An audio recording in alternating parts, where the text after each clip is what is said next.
Adolf Hitler. जी हाँ, जिससे आज के समय में हर कोई नफरत करता है, जिसकी वजह से हज़ारों लाखों नहीं बल्कि करोड़ों लोगों की जान गई, जिसकी वजह से दुनिया को सबसे ज़्यादा नुकसान हुआ। जी हाँ, ये वही शख्स था जिसकी वजह से दुनिया को सबसे ज़्यादा नुकसान पहुंचाने वाला वर्ल्ड वॉर शुरू हुआ। तानाशाह हिटलर का नाम सिर्फ जर्मनी में नहीं बल्कि पूरी दुनिया में इस नाम का खौफ था। लेकिन दोस्तों, आज के समय में जिस हिटलर से पूरी दुनिया नफरत करती है, अपने समय में वो बहुत ही प्रभावशाली नेता था। जी हाँ, इसी वजह से वो एक बहुत बड़ी सेना, नाजी सेना बनाने में कामयाब हुआ। वो बहुत ही आसानी से लोगों को इन्फ्लुएंस कर लेता था। और दोस्तों, एक समय पर पादरी बनने की चाह रखने वाला हिटलर कैसे बना दुनिया का सबसे बड़ा तानाशाह, आइए जानते हैं। तो दोस्तों, इस कहानी की शुरुआत होती है 20 अप्रैल 1889 से। ऑस्ट्रिया के ब्रोनहेम नाम की जगह पर तानाशाह हिटलर का जन्म हुआ। उनके पिता का नाम एलोइस हिटलर और माँ का नाम क्लारा प्लोइस था।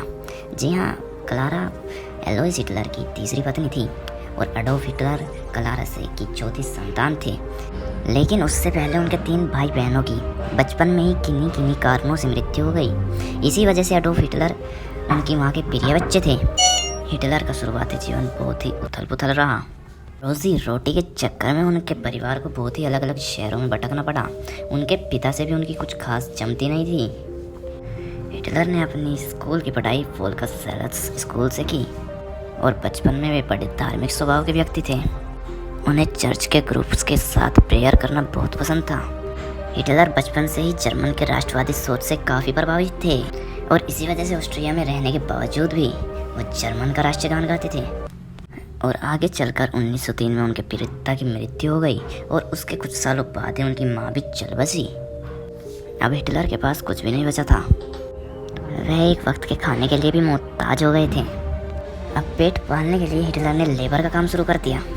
कुछ दिनों तक उन्होंने पेंटिंग भी बनाई और पोस्ट कार्ड बेचकर भी उन्होंने कुछ पैसे कमाए। और दोस्तों, लोग कहते हैं कि यही वो समय था जिस समय हिटलर के अंदर यहूदियों के प्रति नफरत पैदा हो गई। 1913 में हिटलर जर्मनी के शहर म्यूनिख शिफ्ट हो गए और वहाँ उन्होंने जर्मन आर्मी को ज्वाइन करने के लिए अप्लाई किया और 1914 में उनके एप्लीकेशन को एक्सेप्ट भी कर लिया गया। और क्योंकि उन्होंने जर्मनी के प्रति राष्ट्रवाद पहले से ही पसंद था, इसलिए उन्होंने जर्मनी के लिए युद्ध में भी बहुत ही अच्छा काम किया और उनकी परफॉर्मेंस को देखते हुए उन्हें बहुत सारे अवार्ड भी मिले। और आगे चलकर पहले वर्ल्ड वॉर में जर्मन आर्मी के सरेंडर से उन्हें काफ़ी दुख हुआ और इसके लिए उन्होंने जर्मन के नेताओं को जिम्मेदार ठहराया। आगे चलकर हिटलर ने 1919 में डीएपी नाम की पार्टी ज्वाइन कर ली। और दोस्तों, कहते हैं कि यहूदियों के प्रति हिटलर की जो नफरत थी वो डीएपी ज्वाइन करने के बाद और भी प्रबल हो गई। आगे चलकर डीएपी पार्टी का नाम बदलकर नाजी कर दिया गया और हिटलर काफ़ी कम समय में यहूदियों के अगेंस्ट भाषण देकर काफ़ी लोकप्रिय नेता हो गए। वर्ल्ड वॉर फर्स्ट के बाद जर्मनी की भी कुछ आर्थिक स्थिति ठीक नहीं थी और उसको सुधारने की बातें करके वो लोगों में लोकप्रिय बनते जा रहे थे।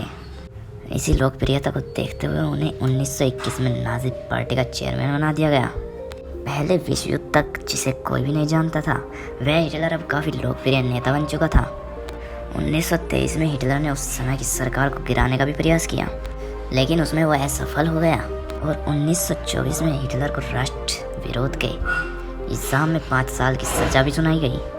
हालांकि 13 महीने ही उन्हें जेल में रखा गया और इसी बीच उन्होंने मेन कैंप नाम की किताब लिखी।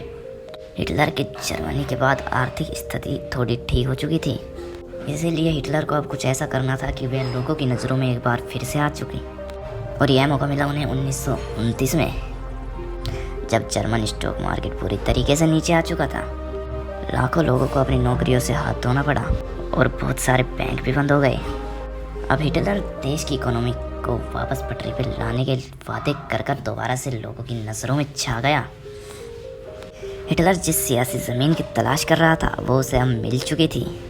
हिटलर ने 1932 में राष्ट्रपति का चुनाव लड़ा, लेकिन एक बार फिर से उसे निराशा हाथ लगी। हालांकि अगले साल 1933 में वह जर्मन के चांसलर का चुनाव जीत गया। और बस फिर क्या था, ताकत आते ही उसने अपने असली रंग दिखाने शुरू कर दिए थे। और फिर उसने सबसे पहले सोशल डेमोक्रेटिक पार्टी को बैन किया और फिर इसके तुरंत बाद से ही यहूदियों की मृत्यु का जो सिलसिला शुरू हुआ, उसने सबको दहला कर रख दिया। राष्ट्रपति बनने के बाद हिटलर ने अपनी सैनिकों की ताकत बढ़ाने के लिए काम शुरू किया और 1939 आते आते इस जिद्दी तानाशाह ने अपने पड़ोसी देशों पर हमला शुरू कर दिया और इस तरीके से दूसरा वर्ल्ड वार शुरू हो गया, जिसके बाद एक कुल 30 देशों ने इसमें हिस्सा लिया और कहा जाता है कि इसमें करोड़ों लोगों की जान चली गई। शुरुआती समय में हिटलर की नाजी आर्मी को तो जीत मिली, लेकिन जैसे जैसे समय बीतता गया उसकी ताकत कम होने लगी और हिटलर को भी शायद इस बात का एहसास होने लगा था और हिटलर ने 1945 में ईवा ब्राउन नाम की लड़की के साथ शादी की और फिर अपनी शादी के अगले ही दिन हिटलर अपनी हार को भा गया था। दूसरी सेनाएं उसके बहुत ही पास पहुंच चुकी थी और इसीलिए तानाशाह हिटलर ने खुद को गोली मार ली और उनकी पत्नी ईवा ब्राउन ने भी अपनी जान दे दी। और दोस्तों, हिटलर की आत्महत्या के बाद से दूसरा विश्व युद्ध भी खत्म हो गया। कहते हैं कि आदमी अपने कर्म से बड़ा होता है, लेकिन हिटलर के कर्मों की वजह से उसे 20वीं सदी का सबसे बुरा आदमी माना जाता है। तो दोस्तों, यह थी कहानी दुनिया के सबसे बड़े तानाशाह हिटलर की। आपका जरूरी समय देने के लिए बहुत बहुत धन्यवाद।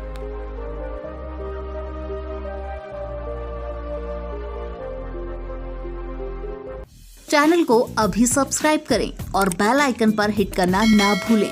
अगर आपको हमारी वीडियो पसंद आई हो तो वीडियो को लाइक करें, शेयर करें और अगर आप नए हैं तो चैनल को सब्सक्राइब करना बिल्कुल ना भूलें।